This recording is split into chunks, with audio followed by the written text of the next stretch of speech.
ඔව්ෂානිකා මම ප්‍රශ්නේ කියන්නේ මට මගේ ළමයාව හොඳ ඉස්කෝලේකට දාගන්න ලක්ෂයක් ඕනේ. මට බැංකුවලින් ණයක් දෙන්න. අර ඔය අයියේ කතා කරපු රෙස්ටෝරන්ට් මැනේජර් මු කරලා තියෙනෙත් මට කෙලවන එක. මට ඔයාට ඔය සල්ලි දෙන්න පුළුවන්. ඒත් පොඩි ප්‍රශ්නයක් තියෙනවා. මගෙන් සල්ලි ඉල්ලුවද?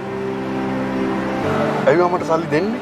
ලද්දු කියන්නේ සුන්දර බේබද්දෙක්. වංචරකම කියන දේ ගෑවිලාවත් නැති අතීතයේ සෑම සම්බන්ධතාවයක්ම අමතක කරපු බේබදුකමට තිත තියපු පවුල වෙනුවෙන් කැපවෙන්න හිත හදාගත්තු බේබද්දෙක්.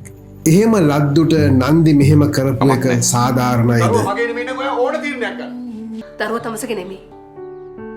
නන්දිගේ මේ එක දෙබස ලද්දුගේ පිරිමිකම සහ ආත්මය අල්ලු කර දැමූ මාරාන්තික ප්‍රහාරයක්.